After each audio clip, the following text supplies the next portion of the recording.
Selanjutnya perlu kami sampaikan bahwa gelar perkara penetapan tersangka yang dilaksanakan di Direktorat Reserse Kriminal Umum juga melibatkan dari eksternal, ya, dari Wasda, dari Wasidik, ya, Propam, dan juga Bikum, dengan dukungan hasil penyidikan yang komprehensif, ilmiah, dan pemeriksaan berbagai ahli dari bidangnya masing-masing.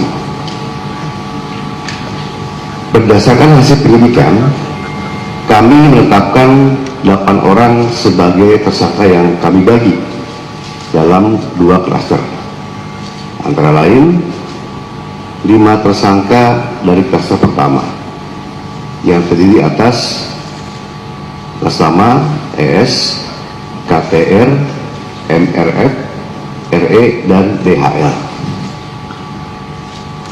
Untuk tersangka dari klaster ini dikenakan pasal 310 dan atau pasal 311 dan atau pasal 160 KUHP dan atau pasal 27A junto pasal 45 ayat 4 dan atau pasal 28 ayat 2 junto pasal 45A ayat 2 Undang-Undang ITE.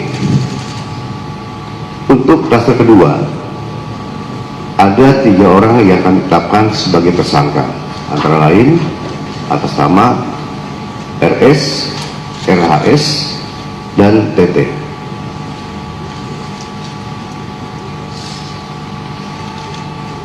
Tersangka pada klaster 2 dikenakan pasal 310 dan atau pasal 311 KUHP dan atau pasal 32 ayat 1 junto pasal 48 ayat 1 dan atau pasal 35 junto pasal 51 ayat 1 dan atau pasal 27A junto pasal 45 ayat 4 dan atau pasal 28 ayat 2 junto pasal 45A ayat 2 Undang-Undang ITE.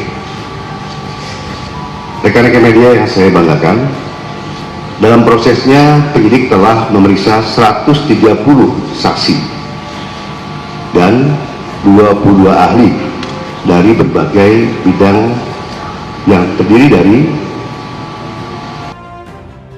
1. Dewan Pers, kedua Keterbukaan Informasi Pusat, yang ketiga Dirjen Peraturan dan Perundang-undangan dari Kemenkumham, yang keempat Akademisi Digital Forensik, yang kelima Asosiasi Digital Forensik, yang keenam Praktisi Digital Forensik, yang ketujuh Ahli Bahasa Indonesia, yang kedelapan Ahli Sosiologi Hukum, yang kesembilan Ahli Psikologi Massa, yang ke-10 Ahli Komunikasi Sosial, yang ke-11 Ahli Anatomi dari UI, yang ke-12 Ahli Hukum ITE, yang ke-13 Ahli Hukum Pidana, yang ke-14 SDM Kesehatan Kemenkes, yang ke-15 Lab Dokumen dan Digital Forensik.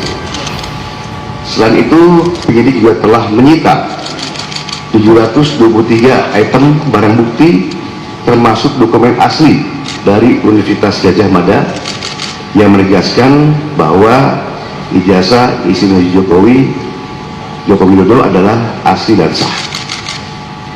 Hal tersebut juga diperkuat oleh hasil pemeriksaan dari Puslapor Polri dalam aspek analog dan digital. Berdasarkan temuan tersebut, penyidik menyimpulkan bahwa para tersangka telah menyebarkan tuduhan palsu dan melakukan edit serta manipulasi digital terhadap dokumen ijazah dengan metode analisis yang tidak ilmiah dan menyesatkan publik. Selanjutnya, penyidik akan berkoordinasi dengan Kejaksaan Tinggi DKI Jakarta untuk proses hukum lebih lanjut.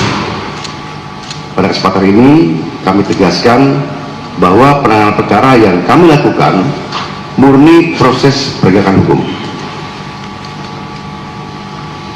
Kemudian seluruh tahapan juga dilakukan secara profesional, proporsional, transparan, dan akuntabel.